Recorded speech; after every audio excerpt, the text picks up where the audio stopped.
बिस्मिल्लाहिर्रहमानिर्रहीम, अस्सलाम वालेकुम। Welcome to my channel cooking with Nabira. कैसे हैं आप सब? उम्मीद है अपने अपने घरों में खुश होंगे, बाहिफाजत होंगे। आज मैं बना रही हूँ रमज़ान स्पेशल की स्पेशल चटनी उन रोज़ेदारों के लिए जिनको गैस्ट्रिक प्रॉब्लम्स हो जाती हैं।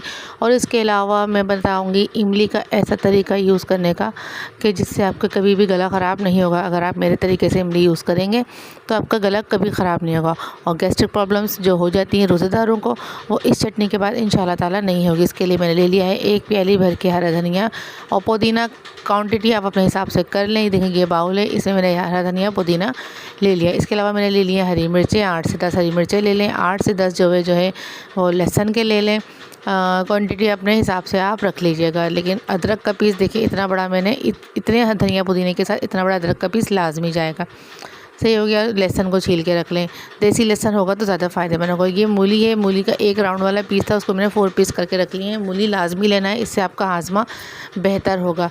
दूसरी चीज़ है ये पिसा हुआ खोपरा है। अगर पिसा हुआ खोपरा नहीं है तो साबुत खोपरा ले लें, उसको तवे पे थोड़ा सा भून लें। ये पिसा हुआ खोपरा लिया था, इससे आपका मैदा जो है बिल्कुल ठंडा रहेगा।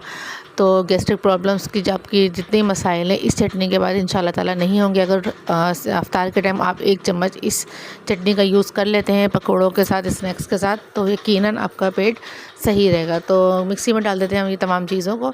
और इन तमाम चीज़ों को डालने के बाद हम इसमें डालेंगे सफ़ेद ज़ीरा आधा चम्मच। ये सफ़ेद ज़ीरा प्लेन है, भुना हुआ नहीं है। इसके अलावा डाल दिया मैंने काली मिर्चें, वो भी आधा चम्मच डाल दिया है। और नमक डाल दिया है आधा चम्मच, अपने हिसाब से डाल दें। पिसा हुआ खोपरा है तो इसको मैं अभी नहीं यूज़ करूँगी। अगर साबुत खोपरा होता तो उसको मैं उसी टाइम यूज़ कर लेती जब बाकी मसाले मैंने डालें। तो इसको हम बाद में डालेंगे। पहले इनको थोड़ा सा हाफ़ हम पीस लेते हैं। अब हम पिसा हुआ खोपरा इसमें शामिल कर देंगे और उसके बाद 2 से 3 टेबल स्पून इसमें पानी शामिल करने के बाद इसको दोबारा से पीसेंगे तो ये इतना मज़ेदार सा हमारा पेस्ट तैयार हो जाएगा। अब आते हैं इमली की तरफ। तो इमली कैसे डालना है आपको कि आपका गला बिल्कुल भी ख़राब नहीं होगा, चाहे जितनी खट्टी चटनी हो, ना बच्चों का ना बड़ों का।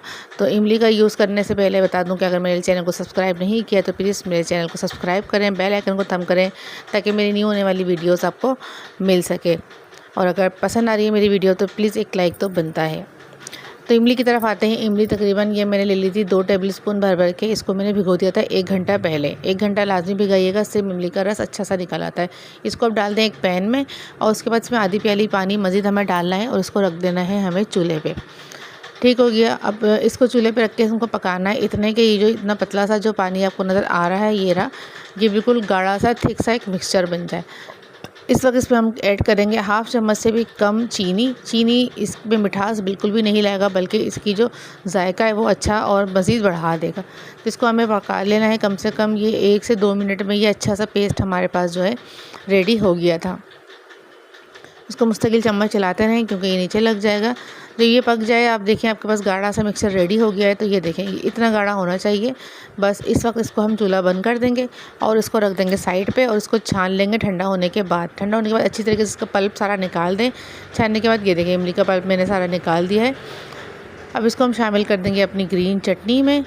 और ग्रीन चटनी में मिक्स करने के बाद आप इसको स्टोर कर सकते हैं 5 से 6 दिन आराम से। इसको आप शीशे के जार में या फिर शीशे के ही बाउल में फ्रिज के अंदर आप इसको रख दें तो सुकून से खा सकते हैं आप 5 से 6 दिन।